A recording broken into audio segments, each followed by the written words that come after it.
Welcome, Escambia County Public Schools, to a Byte of Tech with the Student Data Systems team. This is an admin user video. Did you know in Focus that as an admin user, you can view all messages between your staff, teachers, students, and parents? You can filter your report results to identify errors and any undelivered communication. You can identify flagged messages by Focus or teachers, flag a message yourself, and create a referral if needed. So join me as we go over the ins and outs of communication reports in Focus. Let's begin. Starting from your portal screen, go to Students, and then you're going to click Communication Reports. When that new screen appears, we do have some different options. The type of communication, there's a drop-down menu and you could change it, but we recommend leaving it on all. Now, the schools, it does allow you to drop down. However, it's important for you to know that even if you choose a different school, you will not see results for any school other than your own. You do have the ability to change your start and end date for when you want to view all those communication reports. Now, the further you go back, the bigger the report, the longer it takes to run.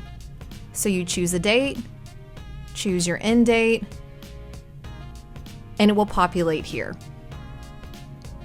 You also have the ability to choose and filter through secure, emergency, flagged, include attendance, and we also recommend to view all users. And then you're going to click that search button.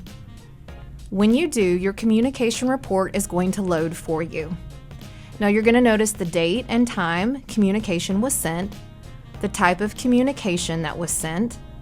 You're also going to be able to see the messages themselves, and we'll look a little further into that in a minute. The source, whether it's a user, a student, district, or school. You're also going to notice who it's from, who the message is to, and what student it regards.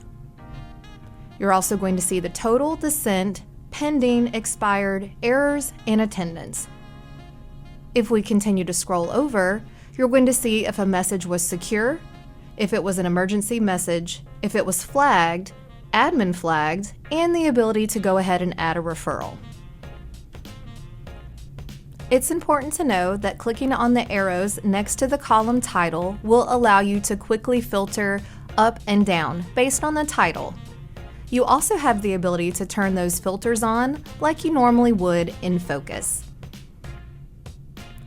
Clicking on the message itself will expand it for you. That way you can read the message in its entirety. Now here's a pro tip.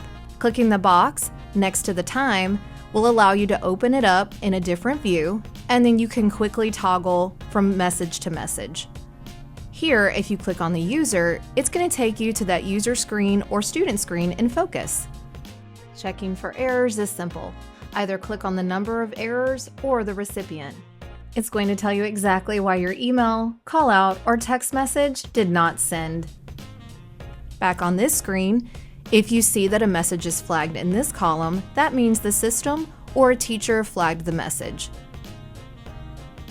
You have the ability as an admin user to flag a message as well, and you'll see that reflected here. You also have the ability to add a referral based on the message. Click the Add button, and then the referral screen will appear for you. You'll fill it in as normal, and then once the referral is submitted, you're going to see that Add change to a view. You can also see if a teacher's added a referral from their screen as well. So remember, as an admin user, you can audit all messages sent at your specific school. You can identify any errors and communication that wasn't delivered. Find those flagged messages, flag messages yourself, and then create those referrals if you need to. Focus Communication Report. Take a look today. Thank you for watching. Be sure to check out our other recommended video and fill out our content request form so we keep making those videos that are just for you. Because that is a Byte of Tech.